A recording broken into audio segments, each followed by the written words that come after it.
Welcome to this moment of prayer hosted by the Upper Room. I'm Sharon Conley Cottingham, Director of Formational Learning at the Upper Room.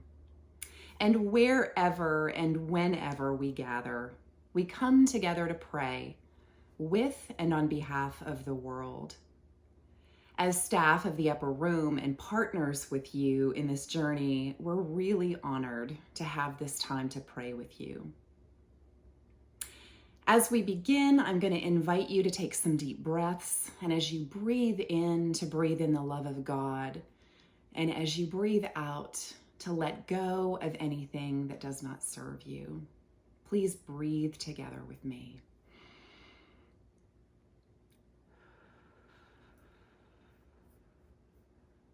And another breath.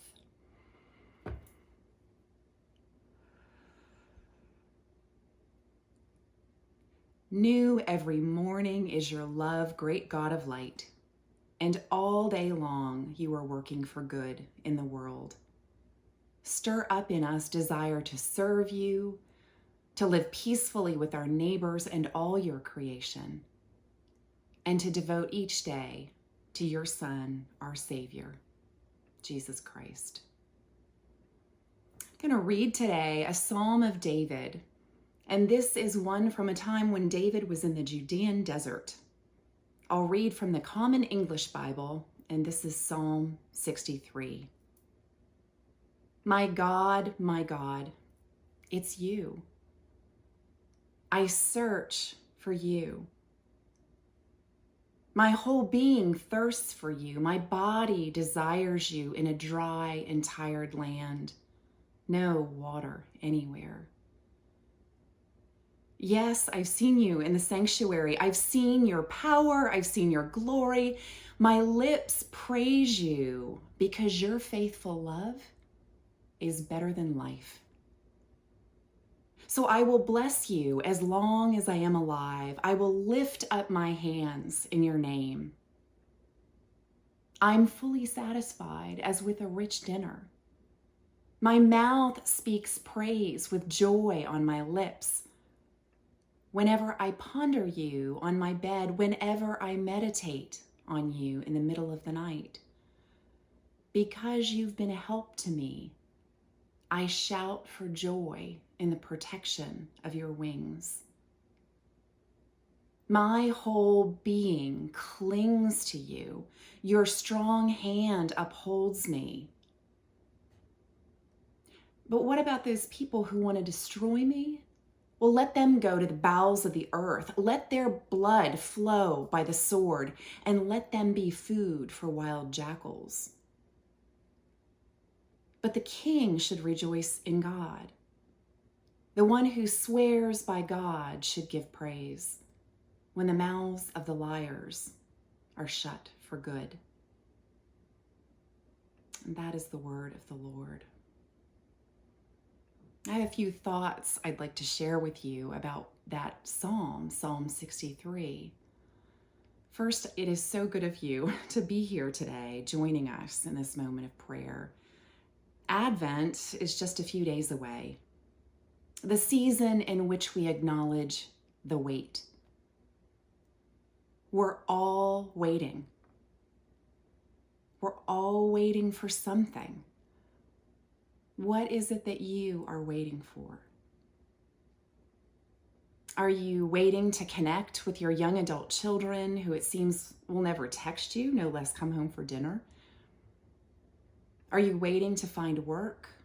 Are you waiting to find fulfilling work? Are you waiting for the church to be a place that is more welcoming?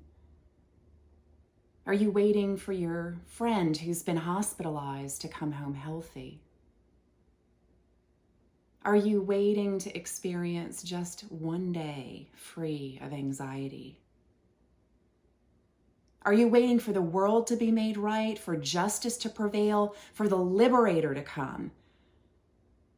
Are you waiting for love to show itself, to grow, to rekindle?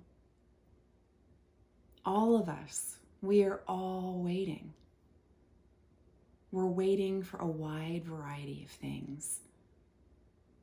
And I wonder what it is today that your heart waits for, what your heart longs for. The psalmist in the psalm we read today names both ongoing and fulfilled longings, things for which he waits and searches and sometimes actually experiences.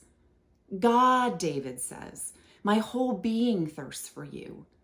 My body desires you in a dry and a tired land where there's just no water anywhere. David here names his deep thirst for God. He names the very physicality of it. He goes on to say, my lips praise you because your faithful love is better than life itself. So I will bless you as long as I am alive. I will lift up my hands in your name. I am fully satisfied. And at this point in the psalm, I have to admit, I turn to David and say, really? Are you really satisfied in your being with God? Have you really found God's faithful love to be better than life itself?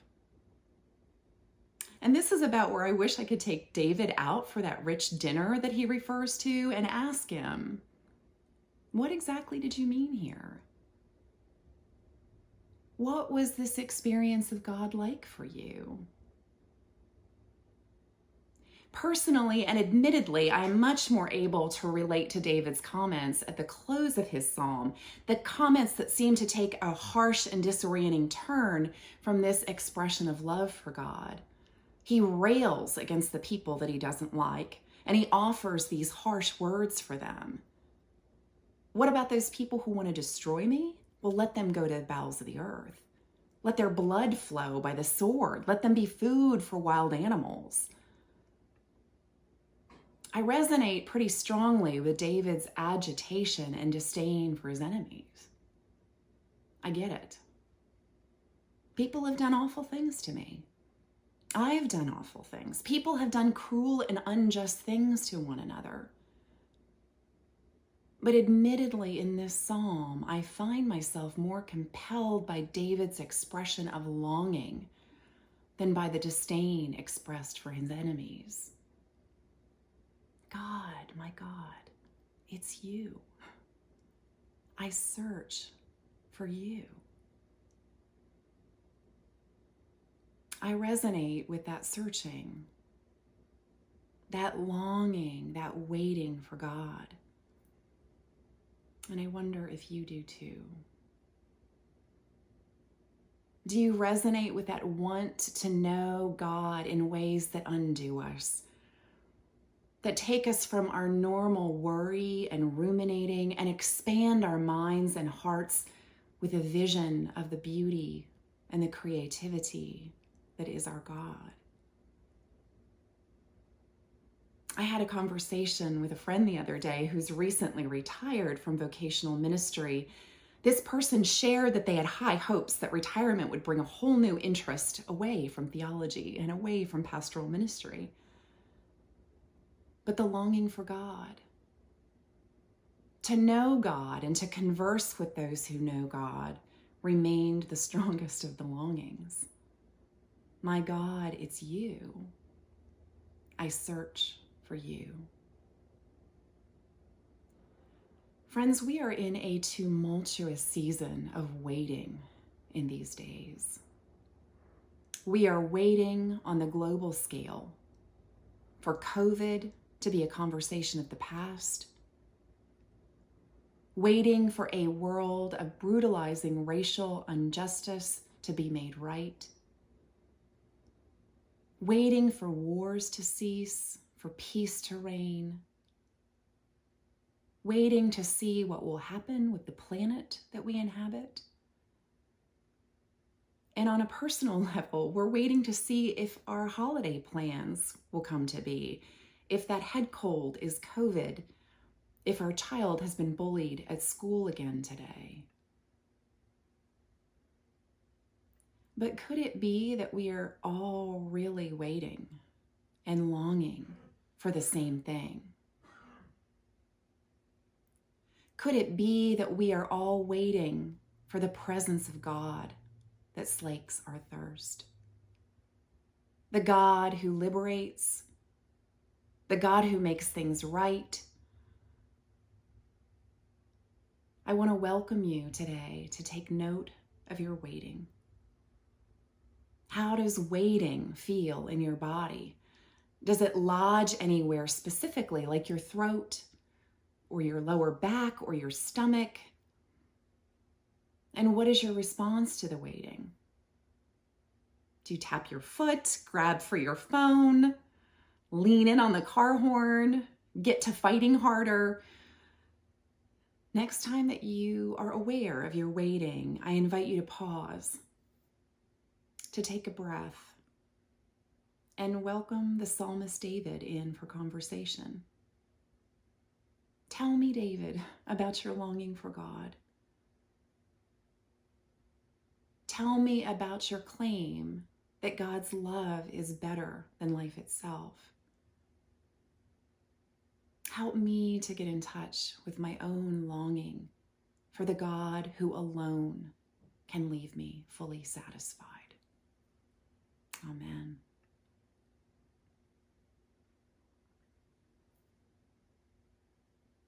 And friends, I invite you to breathe yet again. And join me in the prayers of the people who are waiting and longing. As we walk together today, let us offer our prayers to God for wisdom to teach us and guide us, for the leaders of the nations and all in authority, for justice, peace, and freedom among all the peoples of the earth, for a just and merciful end to the pandemics of COVID-19, systemic racism, and domestic abuse in our country and around the world, for those suffering physically, emotionally, and spiritually, for those suffering economically, and for those who have found healing, abundance, and joy.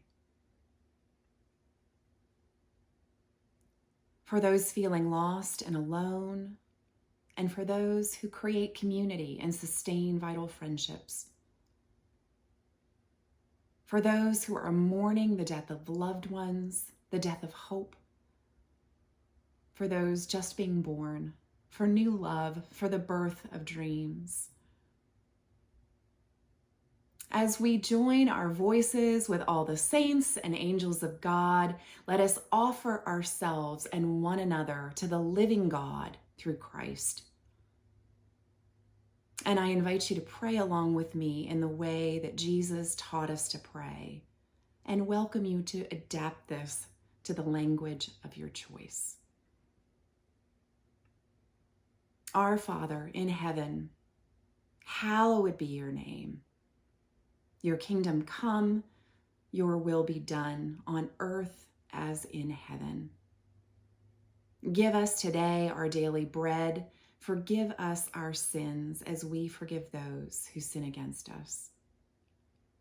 Lead us not into temptation, but deliver us from evil. For the kingdom and the power and the glory are yours, now and forever.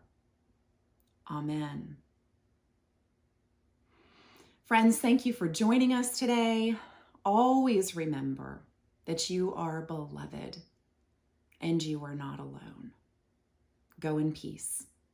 Amen.